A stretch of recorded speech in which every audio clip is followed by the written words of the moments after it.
Hello, folks. Welcome back. And today we're talking to Mike Totman of M&C Aquatics. Hello, Mike. Thank you for joining us today. Hey, Sean. No problem. Mike has a YouTube channel, M&C Aquatics, and I don't do a lot of visual aids and stuff. I'm going to show you as soon as I figure out my window here. Yeah, so we got M&C Aquatics. You can see them on YouTube. There'll be a link so that you can come see him later. And also, he's got his Facebook page that you can check out. There'll be links to all that stuff in the description down below. Mike, you do a lot of live streams, and I am I'm always, that's one of the things I've never been able to do consistently. I've done it once or twice, but I always get so nervous. I never and I feel like I need to pay attention to the chat, but I'm really bad at it. But you've got kind of a team of friends and stuff. Do they help keep that straight? Yeah, pretty much. That and our moderators, they help quite a bit too. And they kind of keep. Yeah, I guess moderation in that is come a long way too. So you can just like give people a wrench or something and Yeah, they help. yeah. They kind of help. That and when we set the streams up, it's usually set for subscribers only. So that kind of helps keep the trolls down.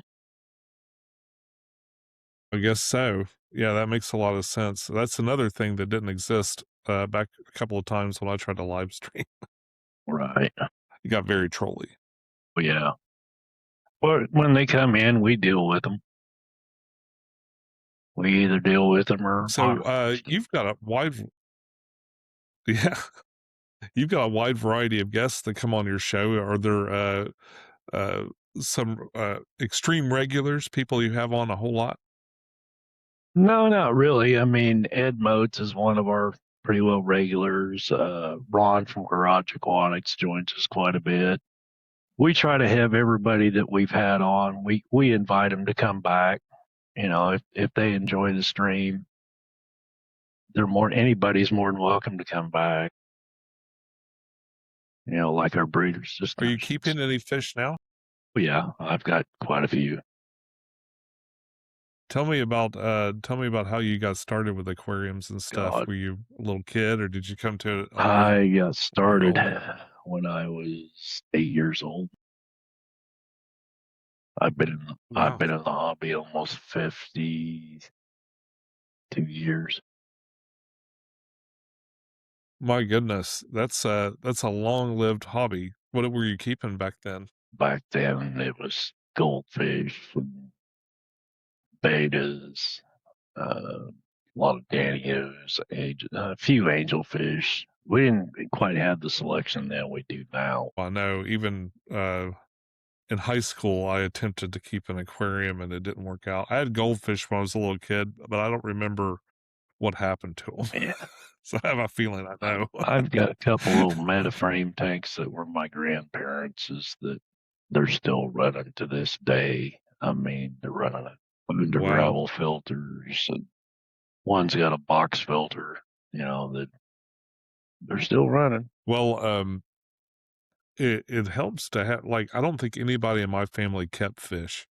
So when the second time, well, I tried in high school, um, and then it wasn't until I was, pretty old. I guess I was about 26 or 27 before I finally started keeping aquariums in the house, and then it kind of became an obsession over time. But Right. the it'd been so much easier to learn from a family member. Yeah. We had a we had big pond outside when I was a kid. We had koi and goldfish. We just lost some of the koi that were there when I was a kid about a year ago. Koi fish are really long lived, aren't they? Yes, I can't remember. I think a carp anyway is one of the oldest fish, or maybe it's Mhm. the rockfish They're one of is the them. one that lives the longest. Rockfish lives long, yeah, but koi will live quite a few years. They had to be every bit of 30 years old. I have a yo-yo loach, Yeah. I was pretty well into the hobby by the time I got him, but I mean, it's my oldest fish is this old yo-yo loach. He's super fat and he's got a 8 on the side, so I call him 8 ball. Yeah. Kind of like Mr. Tubes. Yeah, Mr. Tubes. Somebody made that comment in one of my videos, and I had to use the name, so I loved it, Mr. Tubes. There you go. I think they call them danger doodles too. Yeah. What kind of fish are you keeping these days? Um, I've got everything. I've a little bit of everything. I got some Goodeids. I've got wild type bettas, a lot of barbs, um, mainly green dragon placos, snow dragon placos, angelfish. I had quite a few things. White clouds, like knife light bearers. You got any project fish, like, things that you're really trying to accomplish We're here? working with those snow dragons, trying to get them to take off. They're kind of a oddity, so What is it they, supposedly like? Is it Barry Manilow or I don't know. sand? For me, they just kind of. You'll let me know when For they have me, it's babies, just right? kind of throw a cave in there, and they go just have at it. What's weird is I've had a bunch of Plecos together. Most of the time, I only keep one, like, bristlenose Pleco.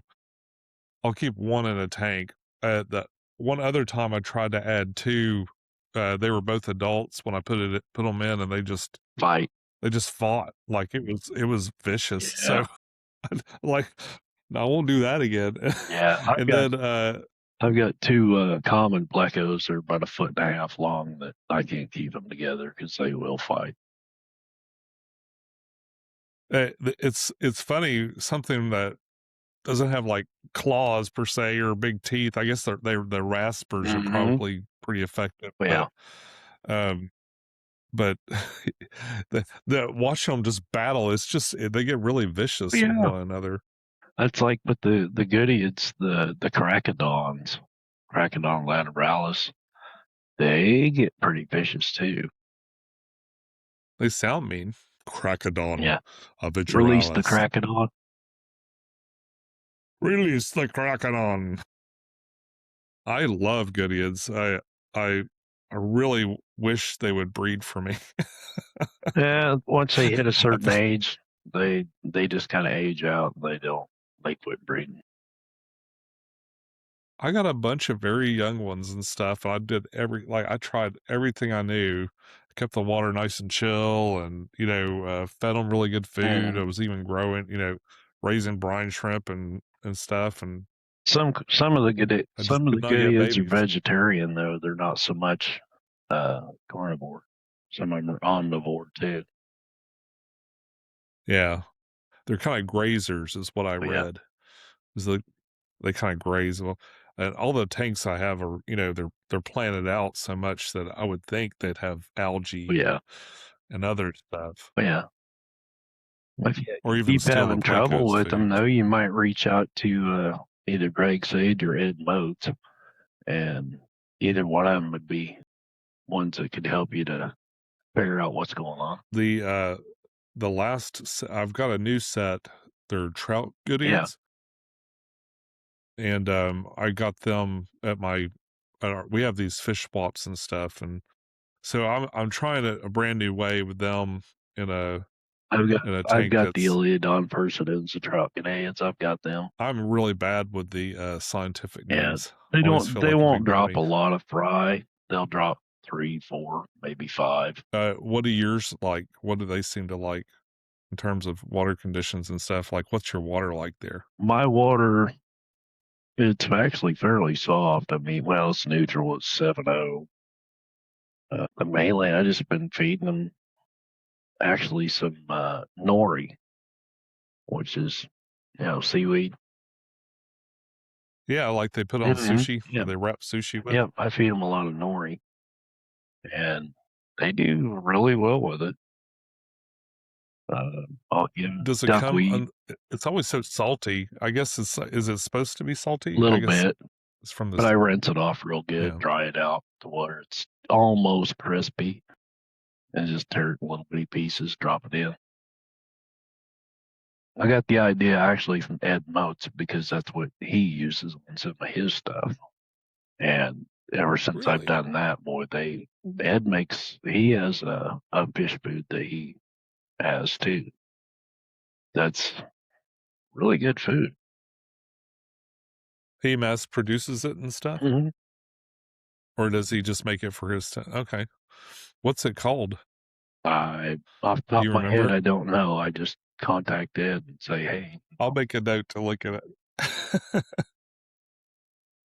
he sells it on his Very good. Oh yeah. Mhm. Ed's Aquatic, What's his website? Do you Ed's remember? Aquatic Exotics. Oh, okay. I've heard of that. And I know I've watched some videos with Ed Moats in it too. He's a nice Oh, fella. yeah, He knows his yes, stuff. he does. I see you've had Mitchell Broom on a couple of times We too. He's another really Yep, we had boy, Mitchell. We had he's a good Mitchell one. and Ed Moats and Greg Sage for one of our breeders' discussions. We had three different ones of those, and we just not long ago had one with some of the ladies on. We're gonna actually have another one of those here soon. But yeah, Mitchell, he knows his stuff too. That's where the fish in this tank ultimately came from his one of his breeding sessions, those beta patoidi. Uh he I was like, "Oh, you've got those too." And he goes, "Where did you get yours from?" I was like, "I got them from a club member." He goes, "Derek?" And I went, "Yeah." Because those were from me. Hey, yeah, he's gonna be at the Kentucky thing that's going on this weekend. So he's gonna be bringing a bunch of stuff there, I guess. Yeah, he 3D prints a bunch of Yeah. stuff too. I was actually just talking about Oh that yeah. last week, I think. Um, I need to get more of my 3D printer game. It's pretty fun. It's amazing I what just those like things being can able to do. make things. Yeah, and it's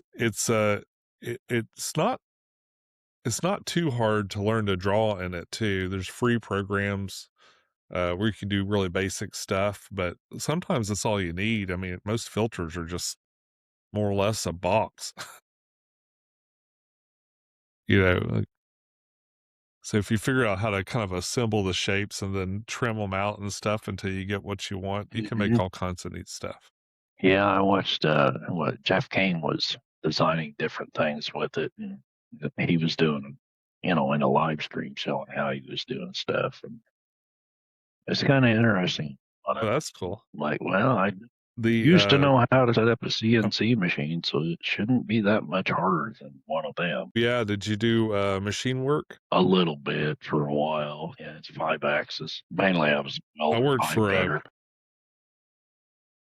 oh, I worked for a prototyping.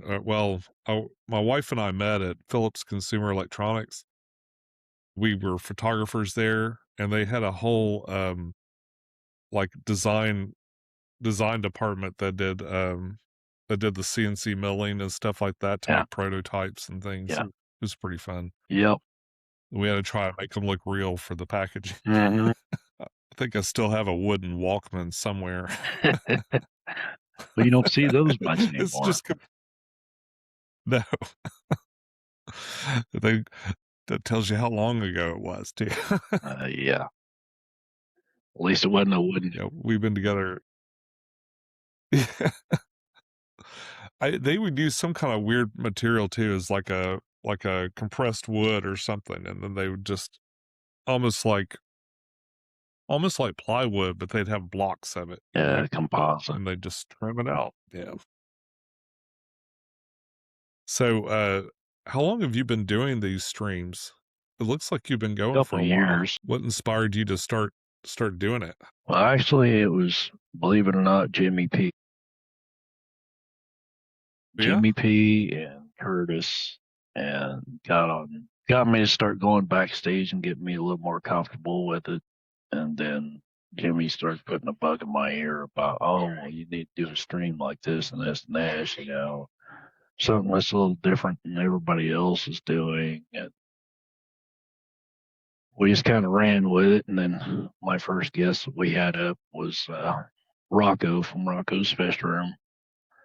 And of course, he's moved on from that now. And uh, we just kind of went from there. That's great. So you've been pretty consistent. I know you've had different times where you've paused for a little bit before, but health issues. Hopefully you're feeling better. Yeah. I have my days, but yeah. So do you have any more projects this year that you're looking at for your fish room? I'm gonna upgrade a few tanks. I add a couple more tanks. Remove a couple tanks and go to a bigger tank. So that's about it. It's going up, upgrading. Well, it's a lot easier to take care of one bigger tank, isn't it?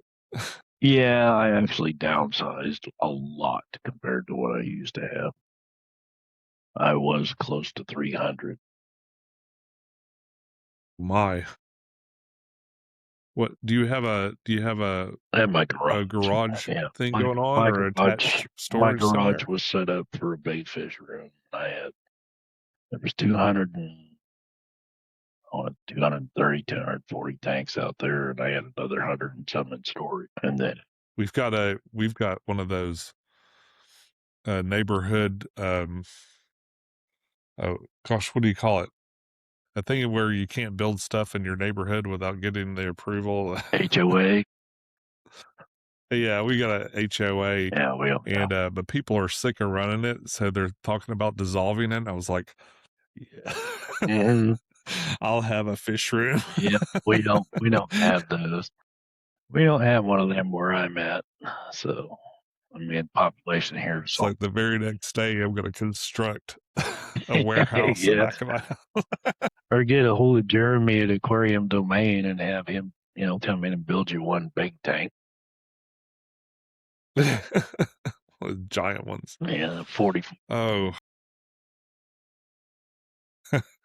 I've got a 210 that I'm like, what do I do when I'm done with this thing?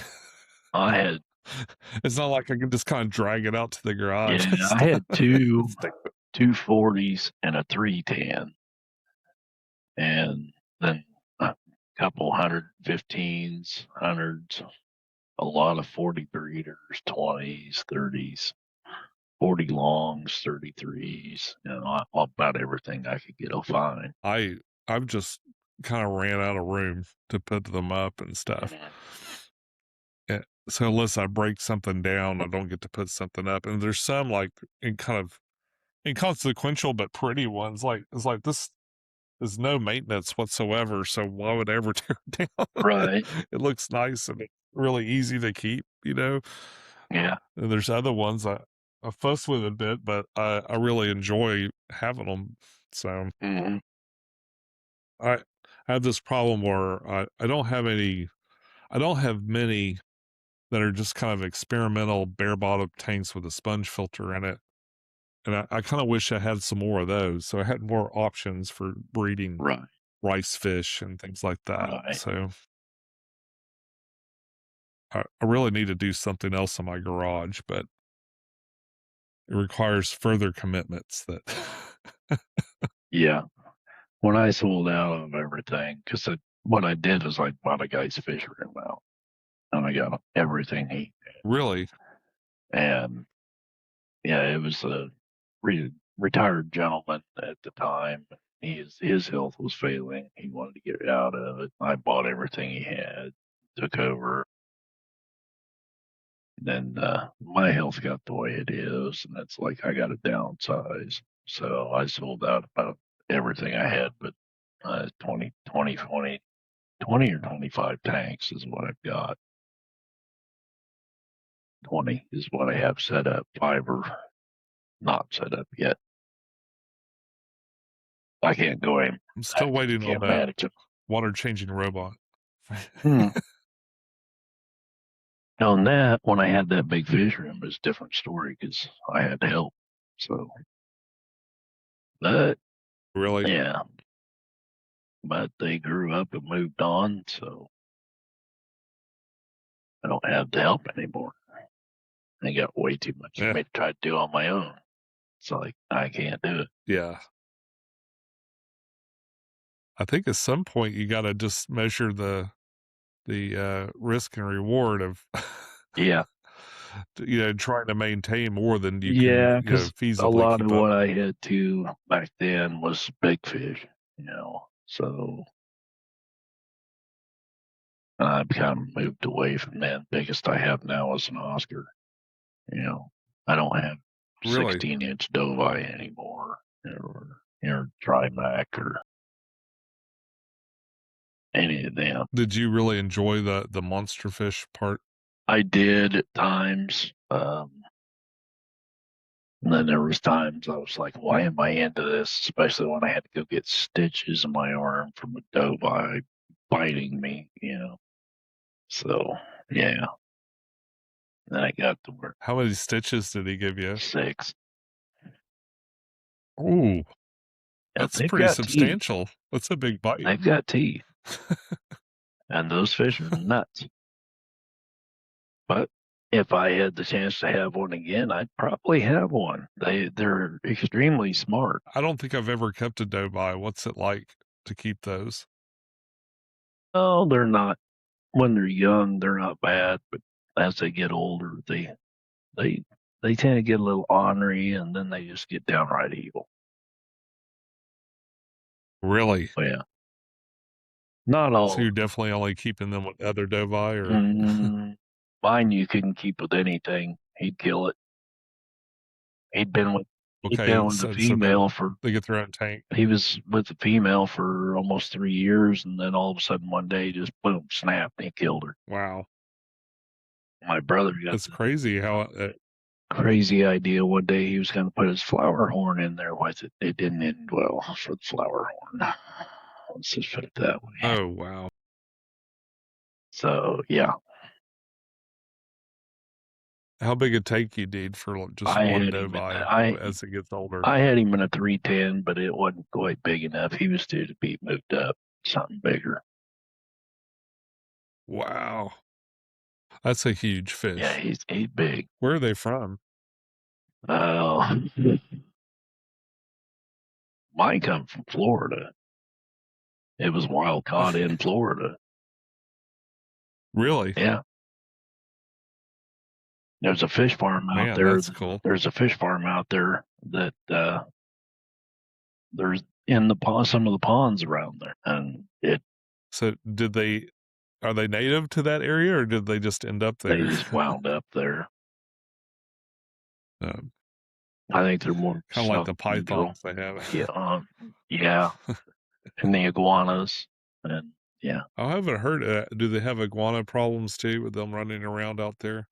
I would imagine. So I got a friend of mine that lives out there. He was saying that he'd be walking around and damn iguana would fall out of the trees.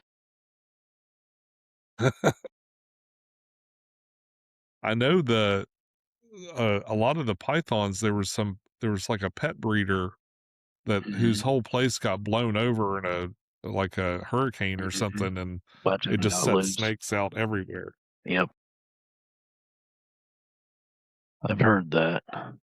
They they had some people all set to go hunt them down and stuff too. And it reminds me of that Simpsons episode where they go whack the snakes. Yeah, or kind of like around here and a few other places where some of the places that have rattlesnake hunts. Really? Do they have they have rattlesnake hunts and stuff? But yeah, I haven't seen that. I'm in East I Tennessee used to though. I watch don't a know. guy. He would go hunting them things, and he'd find one. They'd start taking off away from him. He'd grab it by the tail and smack its head up against a tree to kill it. Like, dude, Wow. you don't realize how fast them snakes are. Yeah, Yeah, not that. I'm not that guy. I'm not either. I had albino Burmese when I was a kid, but younger. But I don't. I don't do the snakes anymore. I kept bearded dragons. I kept bearded dragons, and I've had a Savannah monitor for a while. And I was scared to death of the Savannah monitor. The bearded dragons they never even, they might have hissed at me once when they got real Yeah, hot, but but they never once tried to bite me. yeah. They're neat. You ever kept any herps besides the Burmese? No, just had the albino. As long as they had legs, I could deal with it. Yeah, mine had free roam of the house. Really? Yeah, I had to get rid of him. He's getting That's big pretty enough where he cool. could eat a whole chicken. It's like I got to get rid of him. He's getting way too big. I remember I had mine in college, so I'd have to throw a towel over it so that Yeah, whenever the inspector came through, 'cause they yeah, weren't allowed to look under anything, so we'd just take a big beach towel and throw it over the tank, yeah. keep the smell down Mhm. to a minimum. That was the worst thing Oh about yeah, reptiles and stuff. And why I moved on to aquariums is they just don't. If you're keeping them up, they don't smell bad at right. all. Like you don't smell it. I don't know. I come into a fish shop the other day that I don't know how it's even open. It's You bad. can potentially, especially if you have a lot of them, you can have some smells. Well, this was bad. Yeah, Oh, like something died. pretty much every tank had something dead in it. Oh no! Did you still buy something? No, no. uh, it's not happened very often, but I've encountered that moment where there's a fish you've been looking for and stuff, but down in the corner there's something else dead. Yeah, I'm like, oh, I can't buy out of that tank. That's dumb. yeah, no. Or you just risk it, throw the fish in quarantine, and see how they do. Yeah, yeah, yeah. Especially, you should be doing that anyway. I guess. But yeah, I can't say that I've always done it, but that's what you should be for doing. me, it depends on where the fish come from. Like if I get something Yeah. from, say, Curtis or Jeff Kane, or even like Foxy's Fishes or someplace like that, I know I'm not worried about quarantining. Like yesterday, I got fish from Curtis. I got a bunch of longfin cherry barbs and a bunch of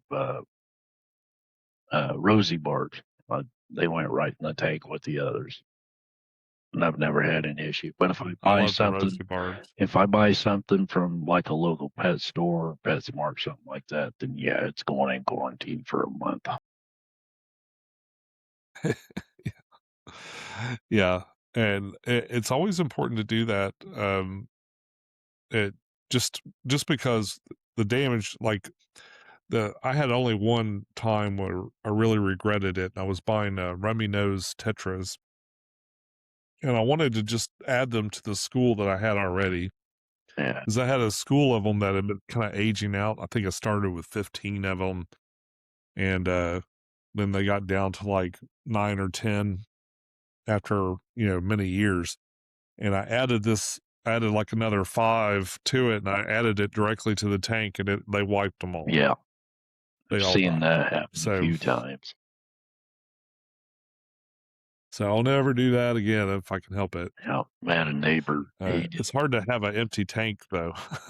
I had a neighbor that he bought fish from a local fish store, and he bought a bunch of pearl gouramis and got him in his tank. And he asked me to come up here and look at them. I'm like, dude, they all got ick, every one of them, and you just contaminated your whole damn tank. Yeah. Well, I didn't know. With something that's not all that easy to treat. Yeah, so we cranked the heat up on his tank and he put some X in there. It treated it, and he lost 2 of them, but everything else done okay. Yeah. It's like, dude, if they got a white spot on them like that, don't buy it. Yeah. Definitely don't throw them in your big tank. Yes. If Well, you get home and notice that, now he's got a quarantine tank, and he knows anything he buys goes in that quarantine tank for at least 2 weeks. I do a month, but he does 2 weeks. So I want to ask you about the trout Goodeids. Did you find them to be real aggressive? No, not really. I've got them with Skiffy, and they don't bother each other. I've even got a bunch of the wild type shrimp in there. They don't bother 'em. Really? They'll bicker back and forth among each other, but they're really not aggressive. How big do they get? Are they kind of the standard 3-inch Yeah, fish, or I've had some get about 4.5 inches. mine were real little when I got them, Mhm. so I'm not sure what they'll look like as they get older. But I've just got 3 in a 20-gallon right now, Yeah, so I think I hope you don't have three males or three females. yeah, I need to go look up the dimorphism with those and see They're pretty easy to see tell. how to tell. The Is it females like won't have the as much anal yellow fin on 'em. usually? The females won't have as much yellow on them as what the males do. Right now, I don't see any color. I see a little bit of a pattern. Is Yeah, all I see the males will on have the more side of them. pattern than females. Yeah, I probably have all boys. That's the luck I. Well, we know some people who can get you some females if you do. Big all boys party in I've my got them. tank. Ed, Greg Sage, Curtis has them. You know, quite a few of us have. Well, good. I'll as I get them grown up, I'll see for sure. Yep. Maybe I'll get some Yeah. eventually. Yeah. They don't grow real fast. They grow decent. Uh, the other Goodyead I had was the well, the Latin translates to like multi-dot. Multipuntata. I'm having trouble remembering. Yes, Yeah. yes, multiplittata or something like that. Uh, I just think they're gorgeous. They are a lot like the I've got lion's one that eye and the eyes and eye. You know, of course, the eyes and eye complex. They all look a lot alike, but there are differences. Whether you can tell they're not. yeah. I learned that it's important to try to have them from the same catch point so they Mm. don't interbreed and turn into other Yep. mutant fish stuff. So Well, some of the I Goodeids, try to be real conscious of that. some of the Goodeids will crossbreed. Like with me, I've got the Trout Goodeids and the Skiffia multipunctata together. They don't crossbreed. And I checked with Ed Moats and Greg Sage about that, asking, can I keep them together? And they're like, Okay, yeah, they're different class of Goodeids, so they won't crossbreed. interesting. Okay, I wasn't sure how close the whole family was. Yeah, like the eyes and eye complex, you don't want to keep any of them together because they will crossbreed. There's several others that will, like the cracodons, and uh, Ed could tell you more than I can about it. But So, what all do you have coming up next for your wave makers and stuff? um, we're gonna have another all female breeders discussion coming up here. Oh, probably within the next month or so. Um, and then we're planning on doing a couple of co-ed breeders discussions with either Ed Mitchell and Greg, with either one of them three, with one of the female that we've had, or a couple of them. We're just gonna kind of play it by ear on some of that and see how things go. Other than that, we just kind of stick to our usual format. Just inviting people up and come hang out with us, see what kind of shenanigans we got going on. I think your channel says you keep fish the old school Yeah, way. What does that mean to you? most of my stuff is my filtration is air driven. It's under gravel filters, box filters, sponge filters. I even have some of the old diatomaceous earth filters from back in the 70s. Wow. Um, I run, What? you know, Go ahead. I'm sorry. I run a lot of the old fluorescent lighting. Of course, I'm now switching a lot of that out to LED, but I keep things as It's just a simple as little I bit can. more efficient, but it doesn't grow plants the same. Oh, compared to the plants we used to get back then, we didn't really get hardly anything. There's one plant back then I used to get all the time, but I can't find anymore. I haven't found it in probably 20 years. Um, but yeah, the plants we have now are way more than we had then. Mm. What's a modern fish keeping thing that you think has become overcomplicated? Overcomplicated, all the wave makers that they people run, which I get it. Um, Canisters, all the electronic stuff that'll tell you, you know, that'll tell you the temperature and hardness and everything going on in the water. A lot of that was going on in salt water before it moved to fresh water. So Yeah. just way too technical stuff. There was some lab in Germany you could mail your water to, and they would tell you Mm, more stuff about your water than yeah, it give you a complete than you could breakdown. imagine. Like, yeah,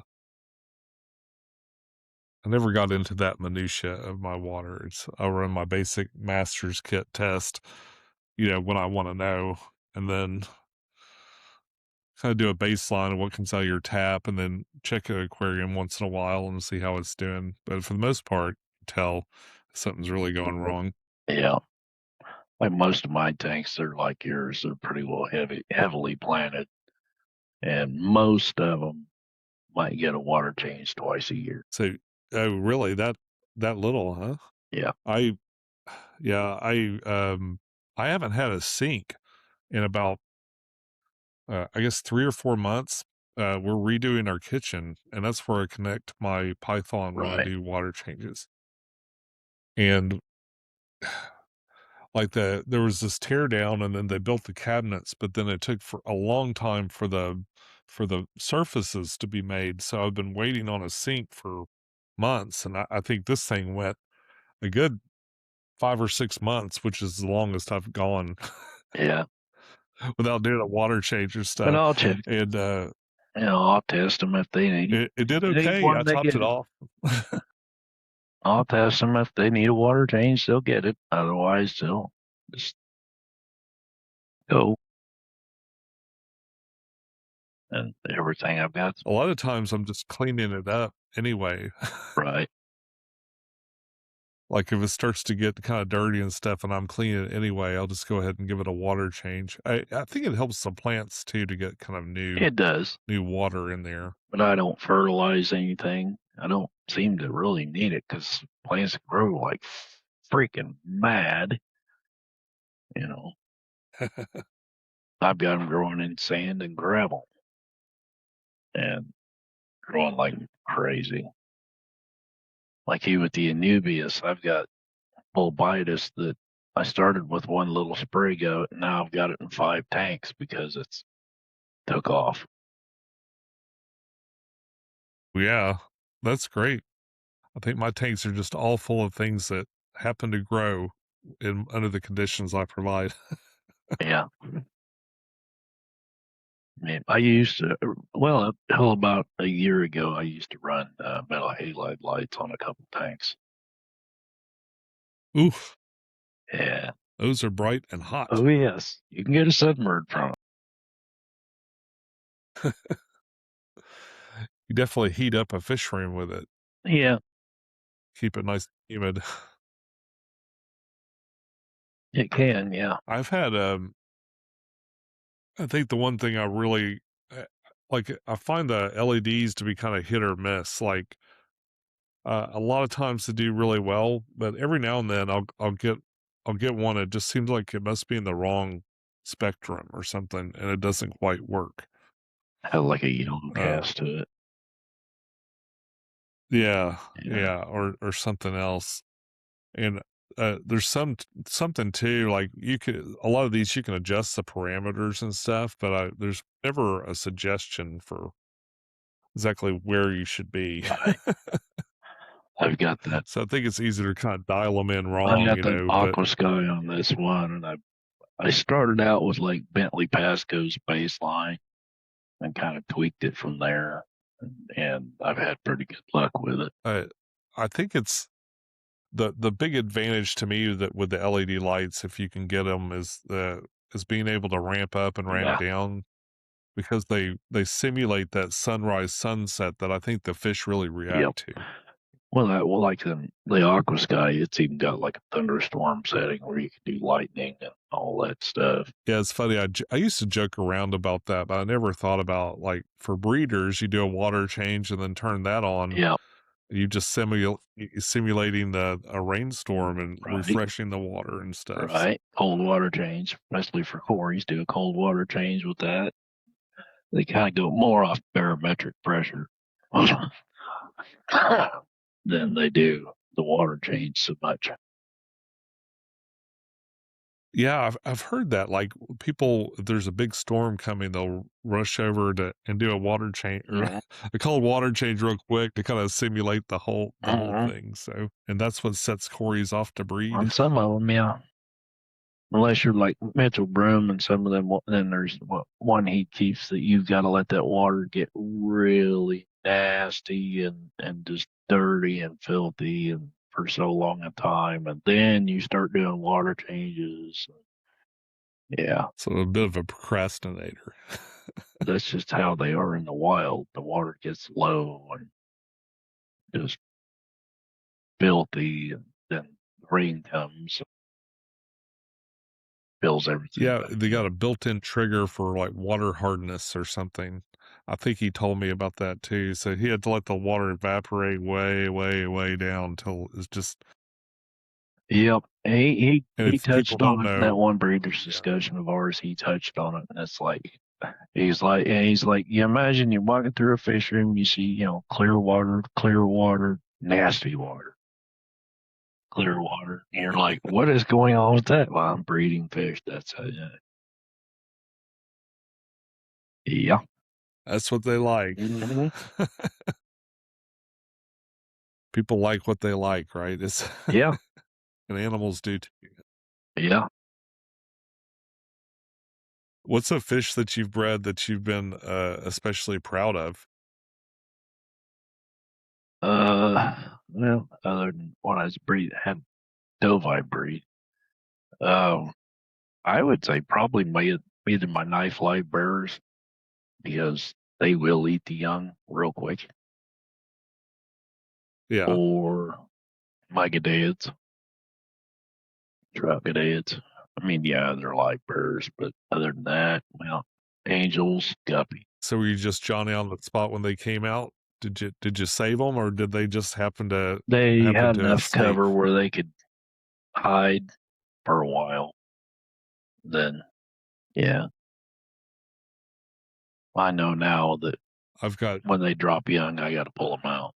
So, I've had those green tiger barbs Mhm. breed a couple of times, and they'll just be out of nowhere. I'll see a little, But yeah, dime size version of them. I'm like, oh my gosh, where'd you see, I've come from? got the Thunderdome tank over here, which I've got 8 different species of barbs in it.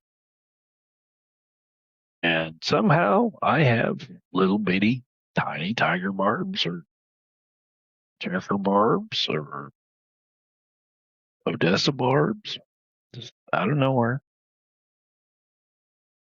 I well, you were talking about rosy barbs earlier, I think, Mm-hmm.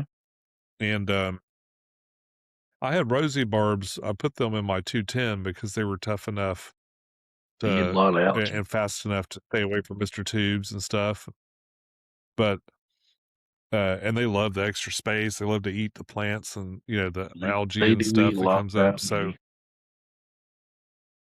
I love them for eating. They're algae eating machines. They're great Well, at yeah, that. they're great for it. Tourist bred he spawned a bunch of them and brought me some of the fried that he spawned. So I've got a bunch of them growing out. Probably about Well, my 210, it overflows into a sump. It goes into these socks and fills up, and it goes through all this filtration through the sump. I kept finding babies. yeah. I would find babies all through the sump and stuff. I'm like, how did you even make it How'd you get past all past the this other sock? stuff? Well, that's like With the sock, Fathom Aquatics. the part where the sock is, it fills up past it, so they could swim maybe out of that. But I mean, then they go right into like a bunch of pillow batting and Yeah, stuff. So like, that's like Fathom Aquatics. He spawned them Bishers. He didn't know he'd spawned them until he was cleaning the sump on one of his tanks, and there were 3 baby Bishers in that sump. they just Vishers will find their way into anything. Well, yeah, I had to be real careful when I was putting my background in to not leave any kind of gap where he'd work his way back there, and I'd never be able to get him out. well, yeah, You know, yeah. Pull the I just, background out to get him out. I just drill a big enough hole they can escape and just sit there with a cork and wait for him to come out for food. Yeah, I think to capture him, when I redid that tank, I just got a whole bunch of PVC pipe. I just made one big giant cave and just waited for to go in. yeah, yeah. I watched that video. Those videos of you redoing that 210. It was tough. I tried to put all that stuff in a 55. I keep a 55 in my garage as an emergency, tank. But boy, Quite the size difference there. they only, yeah, they only lasted a couple of days before they started to overwhelm the filtration and stuff that Yeah, I'd set up. And yeah, so I kind of dumped them back in faster than I planned on it, but it all worked out in the end. yeah. I did lose a roseline barb out of it, but That's one I don't have is Roseline. I don't have them. those are pretty. They're kind of expensive now. They're real expensive Yeah, now. I don't have any of the Dockensias either or mascara barbs. I don't really keep the bigger ones yet. I'll get there. I'll get to it eventually. I didn't quite realize how big those things get. They get good size. They're a big creature. They get good size. I did keep tinfoil barbs years ago. Yeah, they get Oof. big. Yeah, they're really big. They get big. Always love it when an aquarium store has that one tank in the back with a fully grown fish. So you can see the customers that are new to fish keeping can You want to see see how big that just gets? how big they really Come here. scale out. You want to see just how big it gets? Yeah. Come here, we'll show you. Like silver dollars, people don't realize how big they can get. Yeah, they're enormous. For an aquarium fish. Yeah, they don't get as big as Paku, but they can get pretty good sized. Well, every time I go to PetSmart, I see a little tank of the Bichers. They have like Not that big. the little teeny tiny cute ones. It's like they won't stay that way. No. No. If you put them in there with a bunch of guppies and stuff, eventually you'll just have one of those, and then probably need a bigger tank. Yeah. Fast. Yeah, when I got Mr. Tubes, he was about 6 inches long. He was tiny, cute, but Yeah, he's what, it probably didn't a last foot long. long now? He's 18 inches Ooh. and about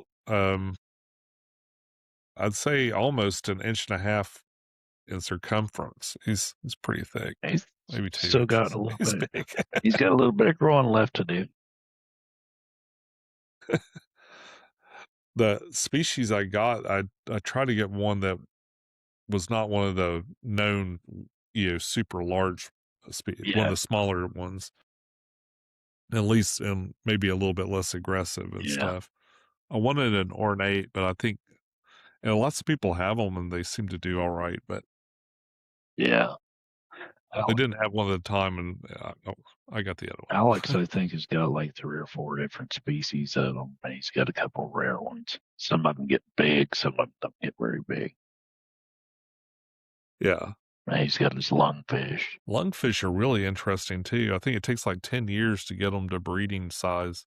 I've never messed with them. I never I messed haven't with them. either. I've seen that one Dean. I did some. Nope. I saw some. I went to visit L.R. Britz before he moved to Florida, and I went to see someone else's house. I can't remember her name right now, but she had a really neat lungfish enclosure, and she was telling me a little bit about what it takes to breed them and what a commitment it is, especially if you get them as real tiny fish. Yeah. But they're very fascinating. They're neat to look at. Ropefish are too. Wait, I think so. Lungfish are the great big ones that'll like cover themselves in a Yep. mucus and stuff. I wonder if I'm You're even thinking of the same probably thing. thinking ropefish, Sean. Yeah, I think I was. Oh, I was mistaken. Yeah, we have a club member that has a lungfish, and he told me it had jumped out, and he didn't find it for several hours, and it just kind of covered itself in this mucus, and he took it and just put it back in the aquarium, and it recovered just fine. Yeah. Looks like Beischer, they can live out of the water for a while. Yeah, Been around since it's the an interesting dinosaurs. adaptation. I think the lungfish, don't they like bury themselves in the side of the? I heard that they'll like actually embed themselves in the side of a pond, and then it will evaporate out, and they just sit there in their protective shell and breathe still, but go into low maintenance Yeah, mode, and then they come back when the waters come back. probably. They are fascinating creatures. I Yes, will they never are. own one. I won't. I can't say I won't, but more probably not. But you never know. They're they're just too big for me, and probably too finicky an eater. Right. Although I try to do better. I do a lot better now than I ever did before. I'm I've I attempt to find foods that are better to do, and I'm willing to go through a little bit more hassle to prepare them. To make some brine shrimp, which isn't that big a You still deal. It's got like your kind of peanut keeping the beetles though culture too. alive. Yeah, the peanut beetles. Um, I've been trying to do with that. Boy, I've got so many now. I must have like 13 little containers full of peanuts and oatmeal now. Don't tell my wife. The garage is full of bugs. Whoops. Hopefully she won't watch this far into the episode. She'll be distracted by sports or something. Yeah. Squirrel. But yeah, my garage is full of bugs. I might take some to Chattanooga and try to sell them and spread the love of bugs around. Sure, why not? That food, that's what I fed mostly these guys those things. I try to give it to them at least 3 times a week. I give them that, Mhm. and they breed like crazy. I mean, I've got 16 of them in this thing. Uh, there's a swap in Chattanooga, and I think I'm going to take a bunch down to Fish Mania down there and let Ethan have a selection for his fish store. Maybe get some credit rock or something. Yeah. Rocks ain't cheap. Piece of driftwood. But man, there's just so many in there. I'm never going to get any more babies. Like it's really hard to survive with this amount of adults that are very hungry. Oh yeah. But it's cool watching them breed and stuff. Uh, they're mouth breeders, and I keep trying to like shot. I never catch. I want to see. I need a shot of them, like where they open their mouth and you see all the little babies in Yep. there and stuff. I never see that. So, Uh, better or never see little babies like escaping back into it, or better you've got. so. Yeah, Yeah. So I've got the yeah. what are these? Can't think of it. But they're mouth brewing better too. Uh shoot, I got them from Cheryl. Anyway, yeah, it's kind of interesting when the male have mouthful of babies. It's like, what? I see them copulating all the time, but I never I never see the babies. Like I never see them.